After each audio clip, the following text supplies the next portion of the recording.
નાગરિકો, અલગ અલગ વ્યવસાય સાથે સંકળાયેલા વ્યવસાયિકો તમામને મારા જય સોમનાથ. અત્યારે આપણે અલગ અલગ વ્યવસાયના લોકોને એટલા માટે બોલાવ્યા છે કે એમને એ વાતનું જ્ઞાન થાય કે ભાઈ મારા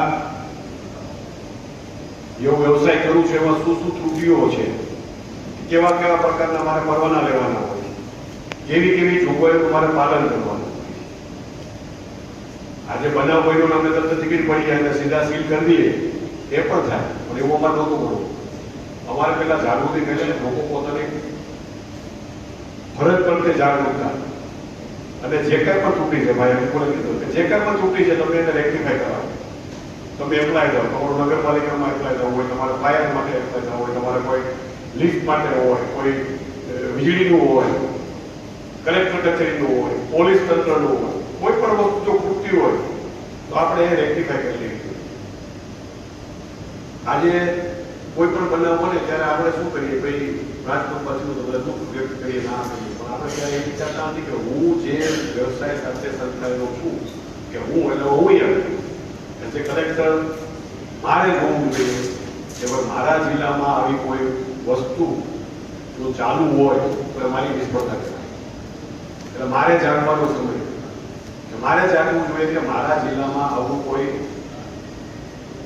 બનાવ ના બને. એટલા માટે આવી કોઈ પ્રવૃત્તિ ગેરકાયદેસર કોઈ ચાલતી હોય તો મારે એને અટકાવવી.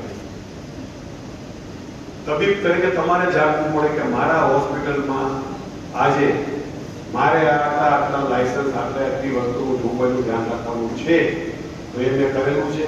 ન કરેલું હોય તો મારે તાત્કાલિક એની પૂર્તતા કરાવવા.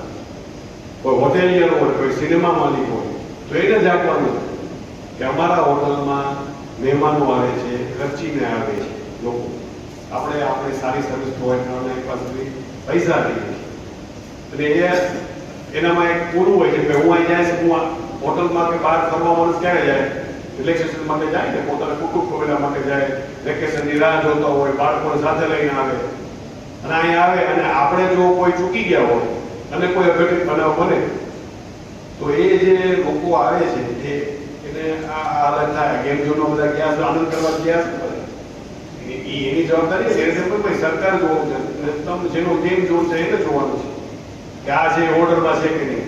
એ લોકો તો ટિકિટ લઈને જાય છે, મફત તો જતા નથી. અને ત્યાં ગયા પછી એને આપણામાં ભરોસો મૂક્યો હોય છે, એને સરકાર ઉપર ભરોસો હોય છે, એને તમારા લોકો ઉપર ભરોસો હોય છે કે ભાઈ આ લોકોએ બધા નિયમોનું પાલન કર્યું છે, અમે ત્યાં જાશું તો અમને આનંદ મળશે અને અમે સુખરૂપ ઘરે પાછા આવશું. એને બદલે આપણે આપણી ફરજ ચૂકી ગયા હોય એ મિત્રને આપણે પછી બરોબર તો એ આપણે પછી હિંમત પડીશું. તો તમે જુઓ તમને આ લોકો પૈસા આપે તો પૈસા આપણે છોડી દેવાતું નથી. આ બેને બતાવ્યું, ડોક્ટર રામે બતાવ્યું ને, આટલી વ્યવસ્થા કરવાની છે. ખાલી બ્લડ નીચે ઢોળાઈ જાય ને એના માટે એક પ્રોટોકોલ છે. આપણે આગળ ફરિયાદ કરીએ છીએ, કેન્સર વધતું જાય છે, ઓળું વધતું જાય છે, આ વધતું જાય, એનું કારણ આ છે. એકવાર લેન્ડફિલ સાઇટ ઉપર આવો મારી સાથે, ત્યાં જોવો શું હાલત છે. બાયોમેડિકલ વેસ્ટ ફેલાયેલો પડ્યો હોય, આજુબાજુમાં જે રહે છે ને એની પરિસ્થિતિ વિચારો. આપણે એવું વિચારો, હું મારા અધિકારીઓ તમને પૂછું, તમે ક્યાંય જાઓ તો એવું વિચારજો કે આની જગ્યાએ હું હોઉં તો આજ મારી પાસે ફરિયાદ આવે કે મને આ કંપની છે પોલ્યુશન છે, હું એમ વિચારું કે આ જગ્યાએ હું રહેતો હોઉં તો હું શું વિચારું.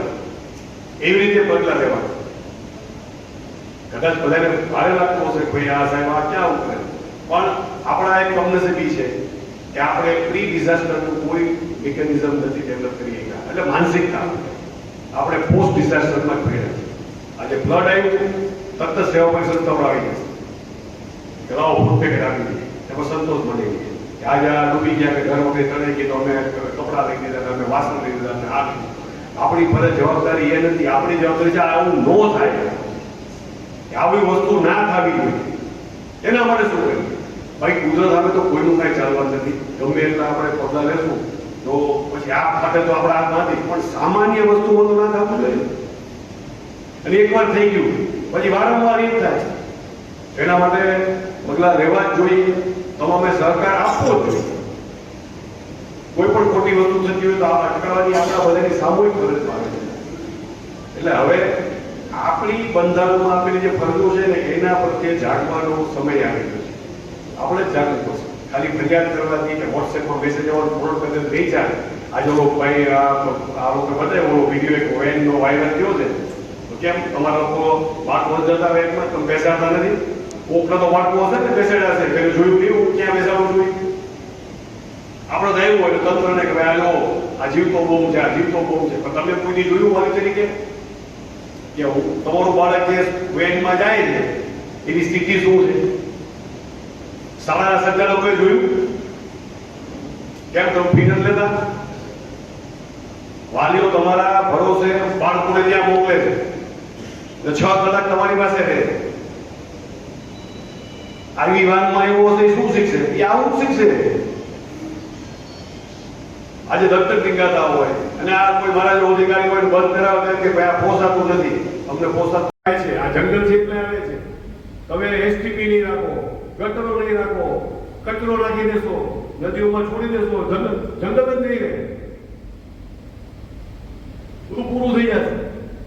આજે આપણા સોમનાથ છે, આજે આ પ્રવાસ એની આર્થિક ઉપાર્જન માટે મોટા મોટો સ્ત્રોત શું લોકો જે વેચે છે? આ સોમનાથ મંદિર. સોમનાથ મંદિર છે એટલે જ્યાં હોટલો ચાલે છે, એટલે જ્યાં દુકાન એટલે રેસ્ટોરન્ટ છે. બાકી કોણ આવે? તમારા ગામમાં કોણ આવે? કોઈ ના આવે. એ જ સોમનાથમાં કંઈક આપણે ડેવલપમેન્ટ કરવું હોય ત્યારે આપણે જ બેસી જઈએ, આપણે જ આડા આવી જઈએ, આપણે જ ના કરવા જઈએ. શું કામ? તો કે મારો 5-25 રૂપિયાનો ધંધો છે એમાં આમ થાય કે મારું મહત્વ ઘટી જાય. એટલે મારું મહત્વ બતાવવાનું લડવું, 5-25 માણસો ભેગા કરવું તો હું લાઈમલાઇટમાં આવું. આપણે ભૂલી જાય છે. લોકો મને રજૂઆત કરવા હતા કે અમે અહીંયા પ્રથા છે કે અમે નાના નીકળે તો સોમનાથ દાદાને પાછળ લઈ જાય છે દર્શન કરે છે. અરે મંદિર જ નહોતું. આપણે મંદિર ક્યાં બચાવીએ? આજે મંદિર થયું એટલે તો આ બધું પૂછે છે કે ભાઈ અમે દોષ કરીએ છીએ અને અમે ક્યાં તંત્ર કઈ પોતા માટે કરે છે? આ કોઈનો વેસ્ટેડ ઇન્ટરેસ્ટ છે? કોઈનો સ્વાર્થ છે? કલેક્ટરનો કે એસપીનો કે પોલીસનો કે પીઆઈનો કે મંગળ કોઈનો સ્વાર્થ છે? આ તો ભાઈ આ સારા માટે છે ને તમારા માટે છે. તમે એને નાખી અમે તો બધા મહેમાન છીએ. અમે તો અમારો ફરજ બજાવ ત્યાં સુધી બજાવ્યું, સરકાર ઉપર બીજે વ્યાજ છે પણ તમારા માટે. તો એ માનસિકતા કેવું? અને આજે હું એક તમને જાહેરમાં કહું છું કે મારી જાણમાં કોઈ ખોટી પ્રવૃત્તિ ચાલતી નહીં હોય. મારી ક્યાંય મીઠી નજર નથી. ખોટું કરવા ઉપર મારી મીઠી નજર નથી. અને કદાચ મારા ધ્યાન પર મને કોઈ પણ કહેશે, ઘણા અનુભવો છે. મારો 24 કલાક ફોન ઉપર છે. આ અત્યારે મીટિંગમાં તું નથી આવ્યો, હું આમેથી ફોન કરીશ. મારી 10 માંથી 9 રજૂઆત પહોંચે છે તો હું માણસો મોકલું છું. મારા અધિકારીઓ દોડીને જાય છે.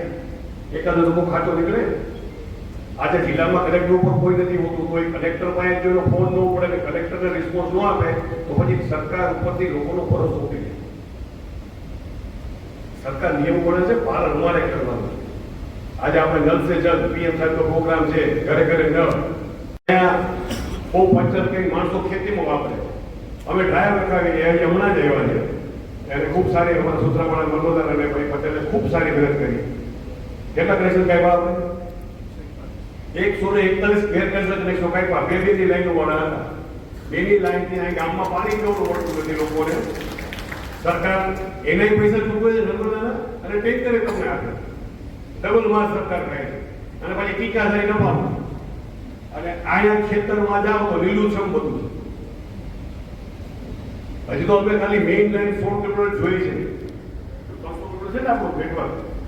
300 કિલોમીટરનું ફેટાનું નેટવર્ક છે. હવે તો કલ્પના કરો કેટલું આવું હશે. એક ગામમાં ટેન્કરની જરૂર ન પડે.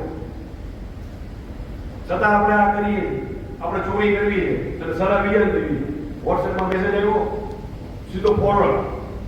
એટલે ભાઈ તમારે વાંચીને અમલમાં કરો. પેલા તો હાથો છે નહીં જોવો, પછી એને અમલમાં એ આપણે કરવું નથી. આપણે ફરી કહીએ ટેન્શન વધતું જાય છે, આ વધતું જાય છે, નદી નાળા બગડતા જાય છે, મોટું બગડતું જાય છે, અહીંયા કામ ભરાઈ ગયું છે. કંપની વાળા તો કે એને કાંઈ કરવું નથી અંદર, એને બધું પુરાણ કરી દેવું છે. કોઈને નદીના જે નેચરલ વોટરવે છે એમાં મકાનો બનાવી દેવા છે. પછી કોઈ દુકાન કરવી છે. આજે અમે બે જગ્યાએ ડિવોલ્યુશન કર્યું, 50-60 દુકાનો હશે, 50-60 કુટુંબો કહેવાય, કદાચ નવતા હોય નહીં આવે રસ્તા હાઈવે બંધ થઈ જાય ત્યારે એનાથી 10-100 ઘણા કુટુંબો હેરાન થતા હશે, અને એમાંથી ઘણા થતા હશે. તો આપણે એ વિચારવાનું છે કે આ આપણે થવા દેવું નથી. એટલે તમારામાં આ જાગશે ને, બરોબર. હું તો હક તો તમે માગો છો ભલે, એક આપણે સતત નથી, ફરજ આપણે ફરજ માટે બોલતા નથી, તો ફરજ માટે બોલવું પડે. આપણે આ બાજુવાળા એમ કીધું છે, તમે કેવું પડે કે અમે આ છે કે તમે આ ત્રાસ થાય છે એટલે આપણે જોવે કરી છે, એટલે મેં સહન કરી. આજે આપણે મેં બોલાવી ડૉક્ટર મિત્રોતા લાગ્યું હશે, મેં બોલાવ્યા, બરોબર. હું કેવી રીતે કહું છું કોઈ પાસે આવું નહીં હોય, હશે 10% પાસે હશે, 90% પાસે નહીં. હું તમારી ટીકા નથી કરું, પણ આ તમને જગાડવા માટે છે. તમે આ ગામો ભાઈ જુઓ, તમે એમ કહો આવ્યો દંડા મળશે કે અમારા માટે નથી કાયદો કંઈ કરવાનું. તમને કહો તમે ઇન્સ્પેક્શન કર્યું છે, એમને નથી કહેતા. અમે ચકાસણીઓ કરાવી છે, અમારા અધિકારીઓ રજા મૂકીને એમને જાહેર કરે છે, દોડે છે, અને પછી રિપોર્ટ આધારે તમને કહી છે, લેખિતમાં આપીએ છીએ કે અમારી હોસ્પિટલમાં આવું ચાલે છે, એટલે સુધારો. આ તમારી પાસે એનઓસી નથી તો તમે એમાં કંઈક માગી લ્યો, કોઈ તમને હેરાન નહીં કરે. તમે એમ કહો બીજું આપતા નથી, એટલે ભાઈ તમારી વિકાસ પરવાનગી પ્રમાણે બાંધકામ નહીં હોય તો કોણ બીજું તમને આપવાનું? કોઈ આપવાનું નથી. આ તમે ફાયરની 5 લાખ 10 લાખ કદાચ તમારે નાખવાનું થાય ઇન્સ્યોરન્સ, તમે એમ કે નથી પૈસા બચાવો. ભાઈ તમારી 2-3 કરોડની પ્રોપર્ટી છે, આ કોઈથી આગ લાગશે તો 5-10 લાખ રૂપિયા આ બધું ઉભી જશે ને, આપણે અંદર જશું જુદા, અને કંઈક નિર્દોષ લોકો વયા જશે. એ આપણે 5-10 લાખ હતું એ રીતે બચાવવાના નથી, એ કરવાનું છે, એ મેન્ડેટરી છે, એ આપણી ફરજમાં આવે. એટલા માટે તમને આ જાહેરનામું તમારા માટે સારું છે. તમને કહું છું કે બોર્ડમાં તમને ખબર પડે કે મારી પાસે નથી, તમારું આ લાયસન્સ છે પૂરું થાય છે, લખ્યું છે બોર્ડમાં વાંચે ને કે ભાઈ આ તારીખે પૂરું થાય છે, તો મને ખબર પડે કે મહિને પછી મારા રિન્યુ કરાવવું. તમારા માટે એટલું જ છે. આજે કોઈ પણ આપણે વિચારીએ આ લોકોની શું કહેવાય નિષ્ફળતા કે ભાઈ સારી રીતે કેમ ચલાવ્યું નહીં, કોઈ લાયસન્સ પૈસા લીધા નહીં, એને ખોટું કર્યું, નિર્દોષ લોકો ગુજરી ગયા. આજે એના માલિકોની શું હાલત છે? એનું પૂરું થઈ ગયું. આજ એના બાળકો એને ગુનો કર્યો છે ને, એના પત્ની એના માતા પિતા એને ગુનો કર્યો છે ને, ગુનો આ ભાઈએ કર્યો છે, જે છે હેરાન કોણ થાય? એ તો અંદર વહી ગયા, બહારના ઘરના બહાર નો નીકળી જાય, એનું આવકનું સાધન બંધ થઈ જાય, આ ધક્કા ધુક્કી ચાલુ થઈ જાય, એટલે બદનામી જાય જુદી. તો આ જોવાનું, હું આ છું તો મારે કોઈ નિયમનું પાલન કરવાનું નથી કે ભાઈ હું તો મને તો 5 જણા મારે દવા લેવાની, મારા રેસ્ટોરન્ટમાં તો કલેક્ટર ખુદ જમવા આવે, મારે શેનું લાયસન્સ દેવાનું? એ બધી મારી કાઢી એવું ના હોવું. હું તો ફલાણા ભાઈને કહી તો નામ લાગે, એવું ના હોવું. એ આપણી ફરજમાં આપણી નૈતિક ફરજ છે. આજે આપણે મને ભાઈ અમારા રિવાઇઝ મિસ્ત્રીએ કીધું ઠેકાણે જેની પાસે જે કાંઈ વસ્તુ નથી, બોર્ડ બધા ફરજિયાત લાગી જવા જોઈએ. જે વસ્તુ નથી એના માટે એપ્લાય થઈ જાઓ, બરોબર. તમે પોતાને ખબર હશે કે આજ મેં રહેણાંક માટે એને કરાવ્યું છે અને મેં હોટલ કરી છે, તો હેતુભર માટે એપ્લાય થઈ જાઓ. બધાને પોતાને ખબર હોય, મને મારી ખબર ન હોય. અને એઝ એ કલેક્ટર મને ખબર છે, તો અમે પછી પગલાં લઈએ. એ સારા માટે છે, તમારા સારા માટે છે, તમારા કાયમની ચિંતા આવી ગઈ.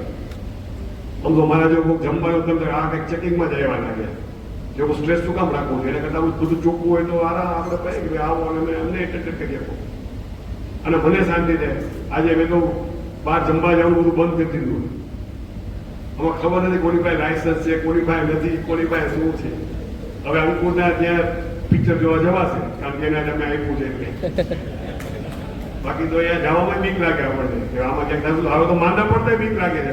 ડોક્ટર લાઇટર કરવા લેજો, દાખલ થશું આમાં ક્યાંક આગ લાગશે તો વયા જશું એમ ને.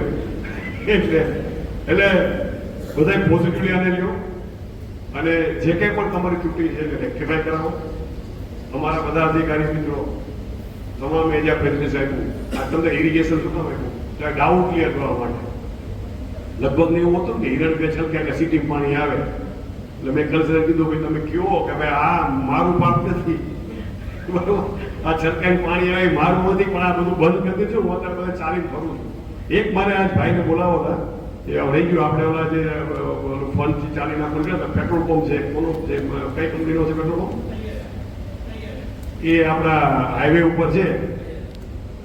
શ્રેષ્ઠ કામ જો કર્યું હોય એને, કદાચ એને ખબર નહીં હોય, મારે જરાક રહી ગયું, એને બોલાવા હતા મારે એને એપ્રિસિએશન માટે. પણ એને જે આખી નેશનલ હાઈવેની પાકી ગટર છે એના ભાગમાં જે આવે એને આખી કાયદેસરની એ ગટર રાખી છે અને ઉપર એને કેટલ ટ્રેપ નાખી, જેથી પાણીનો અવરોધ થાય નહીં. આપણે એને કરાવીને એટલે શું, એને બહાર મારું જ છે, એ અમારું છે, અમારું સરકારનું છે. તમારે ખાલી સિંગલ એક એક્સેસ રાખવાનો છે, એમાં બાજુ નાનું મૂકવાનું છે, જેથી આ અટકાય ને. એને પેલા આપણે બહાર બધું ભેગું કરી દઈએ અને પછી ઘણા તો સિમેન્ટથી ચાંદી દે છે. અને અમારા લોકો જાય, હવે તો બોલતા નથી, પણ કોઈ જાય તો એ પેલા તો હજી બીજો સેટ કરે તો એને બંધ કરાવી દે કે નહીં આ અમારે તોડવા જ નથી. પછી પાણી ભરાય, જે ભરાય તો એ પાછા ટીકામાં હોય કે આ પાણી ભરાઈ ગયું, આ લોકો કઈ કરતા નથી. પણ કરવા આવે ત્યાં તમે કરવા દેતા નથી. અત્યારે તમે જોવો છો બે સાઈડ ખોદાય છે, હજી જેવું બાકી હશે એની માય કરાવશું અને દરેક પાસે નાના મુકાવશું. અને મને આશા છે હજી ઘણું કામ છે. ચૂંટણી હતી, આચારસંહિતા હતી, એટલે અમે અમારે મોડું કામ સમજ્યું છે, પણ પહોંચાડવાના પ્રયત્ન કરશું. અને અમે કાલથી કેવલા ઓર્ડરો થઈ ગયા છે ભાઈ જોશી, બરોબર 11 ગેઝેટેડ ઓફિસરો 11 વોર્ડમાં એની ટીમ સાથે. નગરપાલિકા છે થોડી ટૂંકી પડે, એની પાસે મેન પાવર ઓછો હોય, સાધનો સંસાધનો એના છે. સુજલામ સુફલામમાં 50 લાખ રૂપિયા અમે મંજૂર કર્યા છે એમના સફાઈ માટેના, વોટરવે સફાઈ કરવાના 11 ગેઝેટેડ ઓફિસરો. અમારો રેવન્યુ સ્ટાફ, પોલીસ સ્ટાફ, અધર જે લાગુ પડતા છે બધા સાથે રહેશે. અને આખા વોર્ડમાં છે આ વોટરવે નિકાલ કરશે, પીજીવીસીએલ લગાવી દોયડા લટકો શોર્ટ સર્કિટ થઈ જાય, ઘણા બીજા નિર્દોષ રહી જાય છે, એ ચકાસશે અને સાફ કરશું. આ ખાલી હું એકલો નથી કરતો, આ આખી ટીમનું પરિણામ છે. આજે મારા તમામ સ્ટાફ હું એક અવાજ કરું એટલે દોડે છે, રાત દિવસ જોતા નથી. બરોબર, અહીંયા દેવકા સફાઈ થતી હોય તો અમારા નાકાઈ છે ને એ માથે ઉભા છે, એક્સચેન્જ માથે ઉભા છે, ચીફ ઓફિસર છે વારે ફરે, હું ને એસપી ડીડીઓ અમે સાથે બધે ફરીએ, અમે પોતે ફરીએ છીએ. અને હું તો બધે હાલીને જ જાઉં છું, જેથી ખબર પડે ક્યાં શું છે, કેવું છે, શું કરવાનું છે. છતાંય અમારે કંઈક ધ્યાનમાં રહી ગયું હોય તો ગમે ત્યારે ગમે એને કહેવાની છૂટ છે, અમે ત્વરિત તેને રેક્ટિફાઈ કરશું. આપણા પ્રયત્નો એવા છે કે આ વખતે આપણા વેરાવળમાં પાણી ન ભરાય અને કોઈ હેરાન ન થાય. વ્યવસાયિક યુનિટ છે એની પાસે બધું હોય. આપણું ભારતમાં નામ આવે કે ભારતનો એકમાત્ર જિલ્લો એવો છે કે જેમાં તમામ વ્યવસાયિક એકમો બધા જ જાતના સર્ટિફિકેટ્સ ધરાવે છે. એની પાસે વિકાસ પરવાનગી છે, એનું ટાઇટલ ક્લિયર છે, એનું બીયુ લઈ લીધું છે, એને ફાયર એનઓસી છે, એક્સાઇઝ જે કંઈ પણ છે એ બધું છે. તો બહારથી જ્યાં આવો ને, તમે સિંહ જોવા આવો કે સોમનાથ દર્શન કરવા આવો તો યુ આર સેફ. આ તમામ વસ્તુ છે ને એ નિયમ પ્રમાણે ચાલે એવી મારી ઈચ્છા છે. ને આપ બધા સહકારોથી થવાનું નથી, બરોબર. અને કોઈ મેં પહેલા કીધું, બીજી વાર કહી દઉં, લોકોનો સ્વભાવ એવો છે કે મારી કોઈ ઉપર ખોટા કામ કરનાર ઉપર મીઠી નજર નથી. આવા